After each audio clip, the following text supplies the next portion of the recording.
Hello प्यारे छात्रों, हम लोग जो है कल इससे पहले एक वीडियो बनाए थे जिसमें हम लोग प्रश्नावली 1.1 का जो है क्वेश्चन 1 एंड क्वेश्चन 2 को सॉल्व किए थे। और हम लोग जाने थे कि प्राकृत संख्या क्या होता है, पूर्ण संख्या क्या होता है एंड परिमेय संख्या क्या होता है और पूर्णांक की संख्या क्या होता है। ये सारा कुछ जो है हम लोग पहले वाले वीडियो में हम लोग देख चुके हैं, जो कि हम लोग पहले बनाए थे, ठीक है। लेकिन आज हम लोग जो है इस वीडियो में क्वेश्चन नंबर 3 को सॉल्व करेंगे और टाइम रहेगा तो हम 4 को भी सॉल्व कर देंगे, ठीक है। तो चलो वीडियो को ज़्यादा लंबा न बनाते हुए स्टार्ट करते हैं। अच्छा वीडियो, तो दोस्तों आज यहाँ पे आप देख पा रहे हैं क्या क्वेश्चन नंबर 3 में दिया गया 3/5 और 4/5 के बीच 5 परिमेय संख्या ज्ञात कीजिए। अर्थात 3/5 और इसके बीच जो है 4/5 के बीच हमें कितना बोल रहा है यहाँ पे 5 परिमेय संख्या ज्ञात करने बोलता है, यानी कि इसके बीच में जो हमको 5 परिमेय संख्या ज्ञात करने के लिए बोलेगा, ठीक है। तो हम लोग यहाँ क्या करेंगे, सबसे पहले तो यहाँ पे क्या करेंगे कि m इक्वल टू यहाँ पे 5 ले लेंगे, ओके। क्योंकि यहाँ पे देखिए 3/5 है और 4/5 है, इसलिए m इक्वल टू हम लोग हर को ले लेंगे। हर, इसको हम लोग क्या बोलते हैं, हर को ले लेंगे यहाँ पे, ठीक है। और इसमें क्या करेंगे, एक m+1 इसको ऐड कर देंगे। m हमारे पास कितना है 5 और +1, ठीक है, कितना हो जाएगा 6। अब हम लोग क्या करेंगे, 5 + 1 कितना हो गया 6 हो गया। और इस 6 को क्या करेंगे 3/5 से ऊपर नीचे दोनों तरफ गुना कर देंगे, ठीक है। तो 3/5 गुना अंश को 6 से गुना करेंगे एंड हर को भी 6 से गुना कर देंगे, ठीक है।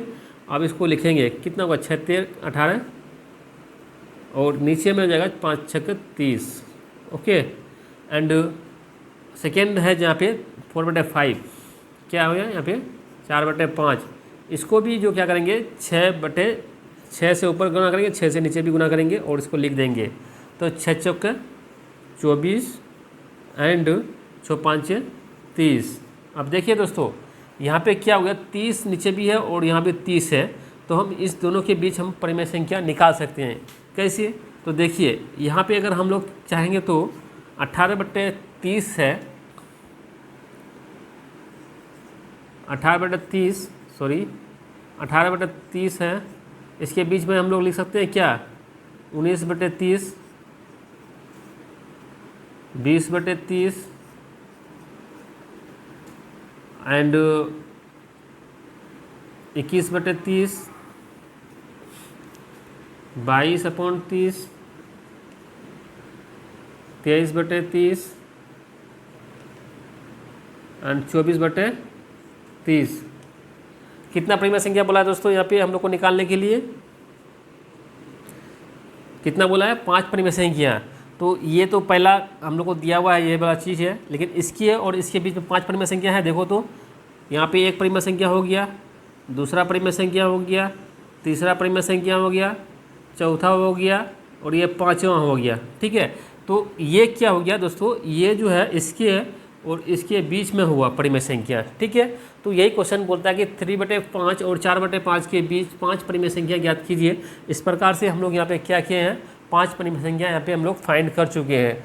तो ये रहा दोस्तों हम लोग का उत्तर, ओके। ये समझ में आ गया होगा। तो हम लोग नेक्स्ट क्वेश्चन की ओर बढ़ेंगे, जो कि है चौथा नंबर क्वेश्चन रहेगा। तो हम लोग को यहाँ पे इस वीडियो में मेरे पास एक वाइट बोर्ड है, इसलिए क्वेश्चन को लिखने में थोड़ा टाइम लगेगा। तो वीडियो को थोड़ा हम पॉज करके हम क्वेश्चन को लिख देते हैं, उसके बाद फिर से प्ले करेंगे, ठीक है। तो मेरे प्यारे छात्रों, हम लोग क्या किए हैं यहाँ पे जो है क्वेश्चन को नोट डाउन कर चुके हैं। और यहाँ पे हम लोग को बताना है कि जो 3 क्वेश्चन है 1 एंड 2 एंड 3, ये सत्य है या असत्य है, ठीक है। क्या ये सत्य है या असत्य है, मतलब यहाँ पे कि ये गलत है या सही है, हम लोग को यहाँ पे बताना है, ठीक है। उससे पहले हम लोग दोस्तों यहाँ पे बात करेंगे, जो कि हम लोग कल वाले वीडियो में बताए थे कि पूर्ण संख्या क्या होता है, पूर्णांक संख्या क्या होता है और परिमेय संख्या क्या होता है। जितना भी संख्या है या आज हमको फिर से एक बार रिकॉल करा देते हैं। तो यहाँ पे देखिए दोस्तों, पहले हम लोग बात करेंगे प्रत्येक यहाँ पे क्या पूर्ण संख्या क्या होता है दोस्तों। पूर्ण संख्या जो है ये 0 से शुरू होता है, 1 2 3 4 ये आगे तक जाएगा, ठीक है। उसी तरह से हम लोग यहाँ पे पूर्णांक संख्या की बात कर लेंगे। पूर्णांक संख्या, ये क्या होगा पूर्णांक संख्या। इसमें दोस्तों -1 हो, सॉरी -2 -1 0 -1 +1 +2 इस तरह से आगे बढ़ते रहेगा, ठीक है। और परिमेय संख्या तो आपको पता ही है जो परिमेय संख्या क्या होता है, तो जिसको हम लोग क्या बोलते हैं, जो p/q के रूप में लिख सकते हैं उसके हम लोग परिमेय संख्या बोलते हैं, ये तो आपको पता ही होगा। ओके, p/q के रूप में, अर्थात 1/2 5/6 7/6 ये जितना भी संख्या p/q के रूप में होगा वो सारा संख्या जो है परिमेय संख्या के अंतर्गत आता है। ये चीज़ आपको हम लोग जो है कल वाले वीडियो में डिस्कस कर चुके थे, लेकिन आज हमें आंसर करना है पहला क्वेश्चन का। तो क्या पहला क्वेश्चन बोल रहा है यहाँ पे कि प्रत्येक प्राकृत संख्या एक पूर्ण संख्या होती है। प्राकृत संख्या दोस्तों क्या होता है, हम यहाँ भी लिखते हैं प्राकृत संख्या।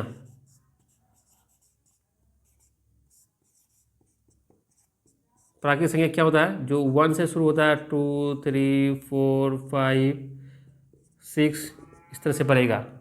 तो क्या बोल रहे हैं कि प्रत्येक प्राकृत संख्या एक पूर्ण संख्या होती है। बताओ, प्रत्येक प्राकृत संख्या एक पूर्ण संख्या होती है। अब देखिए यहाँ पे प्राकृत संख्या क्या है, ये प्राकृत संख्या इधर देखिए आ रहा है कि नहीं आ रहा है, देखिए आ रहा है ना इधर करके, देखो 4 यहाँ है तो 4 यहाँ भी है, मतलब जो प्राकृतिक संख्या है वो पूर्ण संख्या में भी आ रहा है। यहाँ क्या प्रत्येक प्राकृतिक संख्या एक पूर्ण संख्या होती है, तो हाँ इसका आंसर क्या होगा दोस्तों यहाँ पे, हाँ ये होती है। क्यों होती है तो इसका रीजन आपको हम बता दिए, ठीक है। यहाँ पे क्या होता है, यहाँ पे बता दिया कि प्रत्येक प्राकृतिक संख्या है और पूर्ण संख्या है, दोनों में देखिए प्रत्येक प्राकृतिक संख्या एक पूर्ण संख्या होती है। प्रत्येक प्राकृतिक संख्या यानी कि एक, ये भी एक है, 2 3 4 इसमें दोनों में कॉमन आ रहा है, तो इसका मतलब ये कथन सत्य है, ठीक है। तो इसमें कोई भी डाउट नहीं है, ये इसका आंसर रहेगा हाँ, ये प्राकृतिक संख्या जो प्रत्येक प्राकृतिक संख्या जो है एक पूर्ण संख्या होती है, ठीक है। यहाँ तक आपको समझ में आ गया होगा। अब हम लोग जो नेक्स्ट क्वेश्चन की तरफ चलते हैं कि नेक्स्ट क्वेश्चन यहाँ पे क्या है कि प्रत्येक पूर्णांक एक पूर्ण संख्या होती है। पहले तो हम लोग जानेंगे पूर्णांक संख्या क्या होता है। तो पूर्णांक संख्या आप यहाँ पे देख पा रहे हैं कि पूर्णांक संख्या -2 -1 0 +1 +2 इस तरह से सब कुछ इसमें, मतलब इसमें धनात्मक और ऋणात्मक संख्याएं आती है पूर्णांक संख्या में, ठीक है। तो और पूर्ण संख्या में क्या होता है दोस्तों, पूरा जो पॉजिटिव वैल्यू आते हैं, देखिए 0 1 2 3 4 5 6 7 इस तरह से पूरा धनात्मक संख्या आते हैं। तो यहाँ पे क्या बोलते हैं, प्रत्येक पूर्णांक संख्या एक पूर्ण संख्या होती है क्या, तो प्रत्येक पूर्णांक तो नहीं होती है, लेकिन 0 1 2 3 हो जाएगा, लेकिन -2 -1 ये नहीं होगा। इसका मतलब ये कथन क्या है, असत्य है। इसका मतलब इसका आंसर क्या होगा दोस्तों, ये हो जाएगा नहीं। ओके, यहाँ तक आपको समझ में आ गया होगा। अब हम लोग क्वेश्चन नंबर 3 की बात करते हैं। तो यहाँ पे क्या बोलते हैं, प्रत्येक परिमेय संख्या एक पूर्ण संख्या होती है। प्रत्येक परिमेय संख्या हम लोग किसको बोलते हैं, देखिए दोस्तों यहाँ पे परिमेय संख्या जिसको हम लोग p/q के रूप में लिख सकते हैं, 5/6 7/6 यानी कि p/q के रूप में लिख सकते हैं, उसको हम लोग परिमेय संख्या बोलते हैं। और पूर्ण संख्या किसको बोलते हैं दोस्तों, यहाँ पे पूर्ण संख्या जो 0 1 2 3 4 5 6 7 इस तरह से स्टार्ट होता है उसे हम लोग पूर्ण संख्या बोलते हैं, ठीक है। तो इस प्रकार से हम लोग बोल सकते हैं क्या, प्रत्येक परिमेय संख्या एक पूर्ण संख्या नहीं होती है, ठीक है। क्या नहीं होती है, प्रत्येक परिमेय संख्या एक पूर्ण संख्या नहीं होती है, इसका आंसर भी नहीं होगा। ओके, तो आई होप यहाँ तक आपको समझने में कोई डाउट नहीं हुआ होगा। अगर कहीं डाउट भी आया हो तो वीडियो में कमेंट के माध्यम से पूछ लीजिए, ताकि हम भी पता करें कि कहाँ पे गलती हो रहा है, ठीक है। तो आप लोग वीडियो को पॉज करके एक बार नोट डाउन कर लीजिएगा, तभी आपको समझ में आएगा, ठीक है। Thank you for watching video, मिलते हैं नेक्स्ट वीडियो में।